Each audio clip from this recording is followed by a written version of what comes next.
ठीक है, ये नया वीडियो है। नए वीडियो में हम माइक्रोब्स वाले चैप्टर के सारे इंपॉर्टेंट क्वेश्चन करने वाले हैं अध्ययन से। ठीक है, तो पहला यहाँ पे आ जाओ। पहला इंपॉर्टेंट क्वेश्चन ये है, microbes can be used as energy sources. तो यस, मिथेनोजेंस। तो आपको लिखना है, बेसिकली पूछा है इसमें कि माइक्रोब्स को एनर्जी के सोर्स की तरह यूज़ कर सकते हैं। तो आपको लिखना है yes, microbes can be used. आपको लिखना है yes, microbes can be used as energy source. उसके बाद फिर आपको लिखना है in biogas production, biogas plant, methanogens like methanobacterium produce biogas. This gas burn to release energy.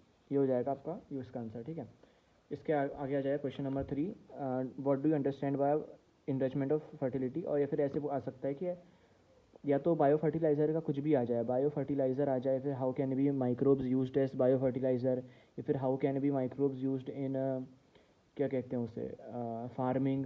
कुछ भी आ जाए, बायो मतलब कि बायो फर्टिलाइज़र आ जाए, या फिर माइक्रो ऑर्गेनिज्म और फार्मिंग का कुछ रिलेशन आ जाए, तो आपको ये आंसर डालना है।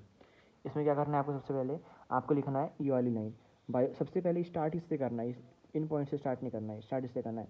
Bio fertilizer increase the amount of organic matter in the soil, therefore improve the texture of soil, they also provide the growth substance. ठीक है, they also provide some growth substance. तो आपको पहले ये पॉइंट लिखना है सबसे पहले। ठीक है, फिर आपको लिखना है एज नाइट्रोजन फिक्सर। तो पहला पॉइंट आ जाएगा ये, एज नाइट्रोजन फिक्सर। और आपको इतना नहीं लिखना है सिम्बायोटिक राइजोबियम, आपको बस कोई भी 2 एग्जाम्पल याद रख लेना है। मैं बेसिकली नॉस्टॉक और एनाबिना याद रखता हूँ, आपको जो याद रखना है वो याद रखना है। फिर दूसरा पॉइंट लिखना है फॉस्फोरस इनरिचमेंट, जिसमें आपको माइक्रोराइजा लिख देना है। तो ये 2 पॉइंट हो गए। ठीक है, बायो फर्टिलाइजर वाले के सारे क्वेश्चन हो जाएंगे। क्वेश्चन नंबर 4 2020 में आया, 2024 में आ सकता है ये। प्राइमरी सीवेज सिस्टम और सेकेंडरी सीवेज सिस्टम में अंतर बताना है। प्राइमरी सीवेज सिस्टम में क्या होता है, बेसिकली इसमें फिल्ट्रेशन और सेडिमेंटेशन होता है। फिल्ट्रेशन मतलब कि छन्ने से पहले छान लेते हैं सीवेज को, गंदे पानी को, और सेडिमेंट होने देते हैं, मतलब कि जो सॉलिड पार्टिकल होते हैं उसे डूबने देते हैं। तो physical mechanical process which involve filtration and sedimentation, ये लिख देना है। इसमें आपको लिख देना है biological process which involve aerobic and anaerobic decomposition. ठीक है, ये बायोलॉजिकल, ये फिजिकल और मैकेनिकल प्रोसेस होती है, बायोलॉजिकल प्रोसेस होती है। पहले तो यही पॉइंट लिख सकते हो। पहला पॉइंट लिख देना फिजिकल मैकेनिकल प्रोसेस, यहाँ से लेके यहाँ तक। दूसरा लिख देना बायोलॉजिकल, इसमें लिख देना biological process.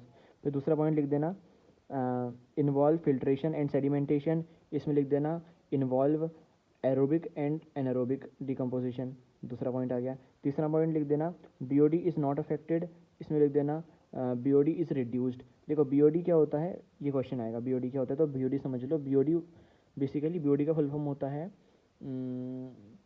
Biological oxygen demand. Basically अगर जितना ज़्यादा ऑर्गेनिक मटेरियल होता है उसको डिकम्पोज करने के लिए उतनी ज़्यादा ऑक्सीजन की डिमांड चाहिए रहती है। ठीक है, उतना ज़्यादा ऑक्सीजन चाहिए रहता है उसको डिकम्पोज करने के लिए। तो सेकेंडरी सीवेज ट्रीटमेंट में अपन ऑर्गेनिक मैटर को कम कर देते हैं, इसलिए बीओडी कम हो जाता है। इसमें ऑर्गेनिक मैटर कम हुआ ही नहीं है, इसलिए बीओडी जितने का उतना है, तो बीओडी इज़ नॉट अफेक्टेड। ठीक है,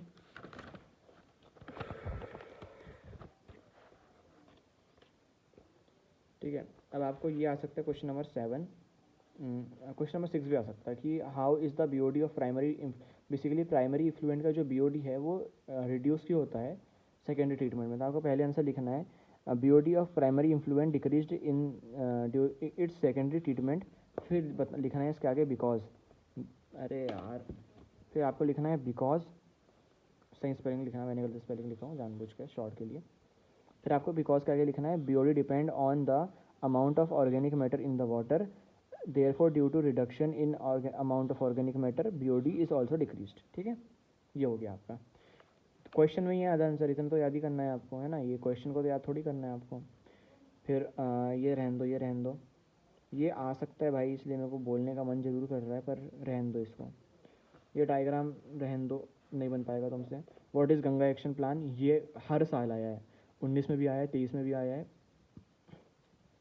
ठीक है, तो वो गंगा एक्शन प्लान क्या है, गंगा एक्शन प्लान एक प्लान था जो कि 1986 में हुआ था। तो आप क्या लिख सकते हो, Ganga action plan started in 1986 लिखना।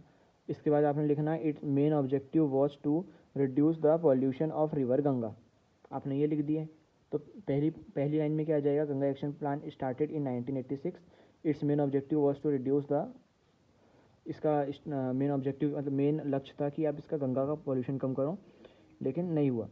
बता दूँ क्यों नहीं हुआ, इसके लिए क्या क्या करें इनने, several several sewage system plant were stabilize, बहुत सारे सीवेज सिस्टम ट्रीटमेंट प्लांट ने बनाए पर कुछ हुआ नहीं इससे, ठीक है।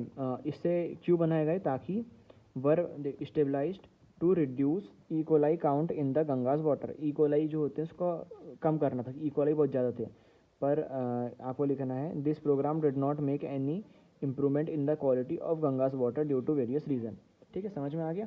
पहले ये लिखना है कब स्टार्ट हुआ, फिर मेन ऑब्जेक्टिव लिखना है दूसरी लाइन में, तीसरी लाइन में लिखना है कि कई सारे ट्रीटमेंट प्लांट बनाए गए, चौथी लाइन में लिखना है ताकि इक्वलाई कम हो सके गंगा के पानी में, और पाँचवें पॉइंट में लिखना है कि दिस प्रोग्राम से कोई इंप्रूवमेंट नहीं हुआ गंगा के पानी में बहुत सारे कारणों की वजह से, ठीक है। What is sewage, in which way sewage can be harmful, sewage क्या होता है पहली बात तो म्यूनसिपल वाटर वेस्ट जो होता है उसे सीवेज कहते हैं। इस वाटर वेस्ट में क्या क्या होता है, इसमें बहुत सारे वाटर वेस्ट, मतलब कि बहुत सारे लिख देना इसमें, municipal water waste is called sewage, इतने लिख देना। फिर लिख देना दिस कंटेन्स, इसके आगे लिख देना this contain, this CONTAIN, this contain, और क्या क्या कंटेन करता है आप लिख देना, क्या क्या कंटेन करता है। देखो इट कंटेन वेस्ट वाटर, ठीक है, इट कंटेन वेस्ट वाटर, बस, ठीक है, ये हो गया। इसके आगे क्या है, सीवेज हैज़ फॉलोइंग इम्प्योरिटीज, इसमें इम्प्योरिटी क्या क्या होती है सीवेज के अंदर, ये मत लिखो, हटाओ, है ना, ये मत लिखो, सॉरी मैंने, सीवेज हैज़ फॉलोइंग इम्प्योरिटीज़, तो सस्पेंड आपको कौन, ये सब नहीं लिखना है, सस्पेंडेड कॉलिडल ये नहीं लिखना है आपको, सिर्फ 3 इम्प्योरिटी लिख देना है। एक तो पहले लिखना है सैंड और स्लेट, फिर लिखना है फीकल मटेरियल, फिर आपको लिखना है नाइट्रेट एंड फास्फेट, ठीक है। सैंड एंड सिल्ट, रेत और सिल्ट मतलब टुकड़े ताखड़ी, फीकल मतलब लैट्रिन, और नाइट्रेट मतलब कि नाइट्रेट, फॉस्फेट मतलब फॉस्फेट। हार्मफुल इफेक्ट क्या होते हैं, पहली बात तो open sewage act as breeding ground for many vectors and pest, ये हो गया। दूसरा क्या हो जाएगा, precious natural resource of water is wasted in the form of sewage. इसके 2 हार्मफुल इफेक्ट कौन से हैं, पहली बात तो ब्रीडिंग ग्राउंड होता है, मतलब कि यहाँ बहुत ज़्यादा ब्रीडिंग होती है किसकी, मच्छर वच्छर की, तो वो उससे दिक्कत होती है। फिर ये है, ये प्रीशियस नेचुरल रिसोर्सेज जो अपना वाटर है इसमें वेस्ट होता है सीवेज केस में, कि भाई थोड़ी सी भी इम्प्योरिटी आ गई तो पानी का अब यूज़ ही नहीं कर सकते, ठीक है।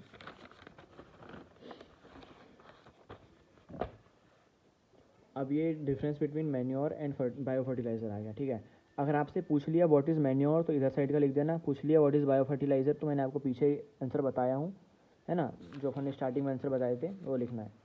इससे पहले वाले वीडियो में मैंने आपको बताया था 2 एंटीबायोटिक्स के नाम पूछा था मैंने आपसे, आपने अगर याद नहीं है तो बता देता हूँ फिर से, पेनिसिलिन और एम्फिसिलिन, टेट्रासिलिन।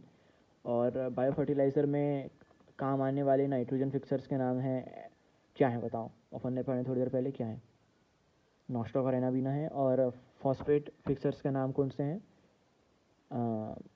बताओ। मैन्योर आर बेसिकली प्रोड्यूस्ड, देखो जो मैन्योर होता है ये प्रोड्यूस होता है डेड ऑर्गेनिक मटेरियल से। बायो फर्टिलाइज़र जो होते हैं ये बनते हैं लिविंग ऑर्गेनिज्म से, जैसे कि राइजोबियम, इतना ही करना है बस, राइजोबियम। फिर आपको लिखना है लार्ज अमाउंट इज़ नीडेड, फिर आपको लिखना है small amount may be sufficient, मतलब कि इसके लिए ये डेड ऑर्गेनिक मटेरियल से बनता है, जिंदा चीज़ों से बनता है। इसमें ये पॉइंट है ना, ये पॉइंट से बड़े भाई, पॉइंट्स समझना है अपने को, पॉइंट कहाँ कहाँ बनाना है।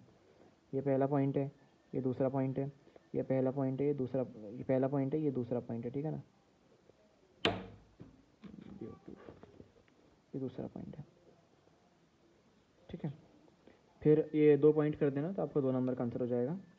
चलो अब आ जाओ कहाँ पे,